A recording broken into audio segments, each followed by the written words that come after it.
Hello, my name is Siwen Miao, and I'm studying Master of Banking and Finance. Today, I'll be presenting the mental implementation plan for Atlas.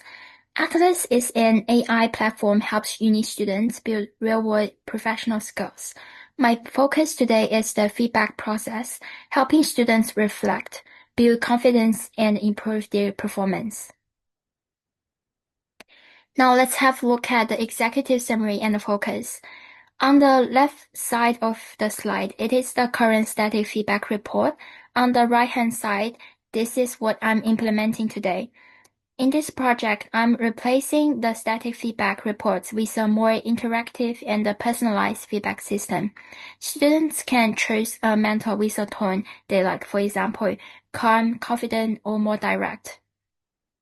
After the simulation, students can talk to the AI mentor who helps them reflect. Students can ask follow-up questions, get instant feedback, and set up their next goals. Students can also go back to important, like the challenging moments in the simulation and try again. Speaking of the expected outcomes, I choose improving this part of the system because based on literatures, I learned that feedback and reflection is the key to learning. It helps students build trust, emotional engagement, as well as confidence.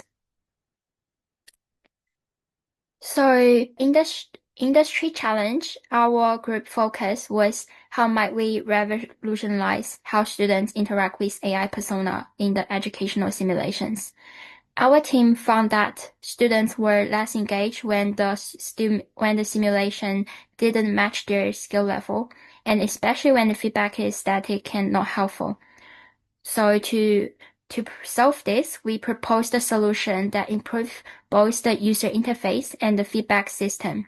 For this project, my focus is on implementing the mental persona that makes feedback more personal, interactive, and emotionally supportive. Now I want to introduce the implementation strategy.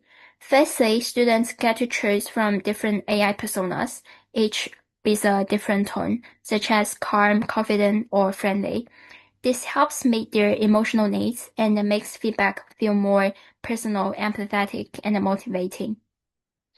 Secondly, feedback is delivered through a conversation with the AI mentor. The mentor will ask questions like, what went well? What could improve? How did you feel at that moment? Then it gives next step suggestions and lets students go back to key moments and try again. This approach is suitable for Atlas because this aligns well with what Atlas is already doing, which is using the simulation to build real-world skills. Besides that, it also helps students reflect more deeply, feel more supported, and build real learning skills. I will now walk you through the detailed implementation plan. We start with the Garnet charts to see the overview. This is the 10-week plan. So in the first 2 weeks, we design the mental personas. From weeks 3 to 6, we build the mental dialogue and feedback prompts. In weeks 7 to 10, we test the system with students and improve it based on the feedback they given. Now let's have a look at the first stage, which is design the mental persona. Like the mental persona presented here, we will create a set of profiles with different tones, such as warm, supportive, and aggressive. And the psychologists and the researchers will define the tones that meet students' needs. Designers will then create visual persona cards. In the second stage, we will focus on building the mental dialogue library and reflection prompts like, how did you feel at that moment? Or what would you try differently next time? And the Atlas developers will create the content and the researchers will check the alignment of these contents with the tones. In the third stage, we will focus on testing and refinement. We will invite small groups of students, about like 5 each simulation, to try the system and give the feedback. We will collect data on how the AI mentor affected their emotions, confidence, and skill growth. and whether they find the prompts useful. Students will also need to share the suggestions on how can be improved. So data analysis will review the results, and the Atlas team will use the insights to revise the dialogue. Now we move on to the resource requirements. These RACI metrics shows the roles and their responsibilities. Atlas developers is responsible for the majority of the technical tasks, including dialogue building and system integration.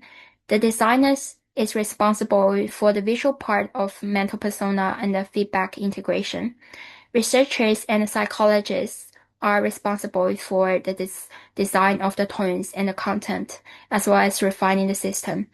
Lastly, the data analyst is responsible for analyzing the feedback data. For the technology and the tools, we will use OpenAI model and Excel. The total budget is estimated around 45,400. The cost for mental development is around 42,000, which includes staff time for building and refining the system.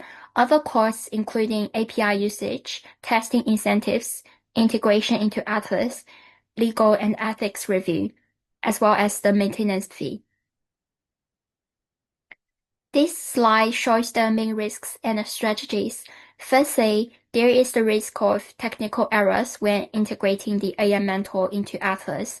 As shown on the graph, the probability is very likely, as this involves new system and the impact is moderate. To prevent this, we will run internal testing before students use it. Secondly, we need to be careful with the data privacy. The probability is moderate as there is data related to students' privacy, like the emotions and what will they react, and the impact is low to moderate as students might have less trust.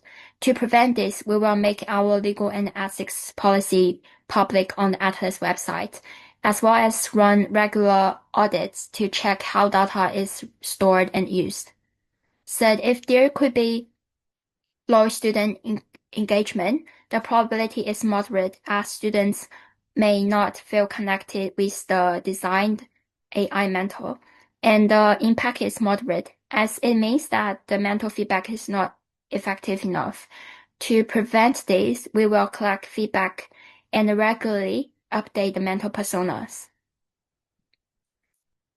Now we will use the short-term and the long-term indicators to assess the success of this project. In the short term, we will look at how many students actually interact with the mentor, how they rate their experience, and how many of them choose to retry the simulation based on the mentor's suggestions. And in the long run, we will measure the increase in students' confidence level, how much time they spent, and the correlation between mental practice and their real performance. We will also track the cost per student. Since Atlas is not yet commercialized, the benefits can be measured as lower staff workload, higher student retention, and a stronger reputation. So we can get the benefit cost ratio, which indicates the net value of this project. Here is my reference list, and thank you for listening.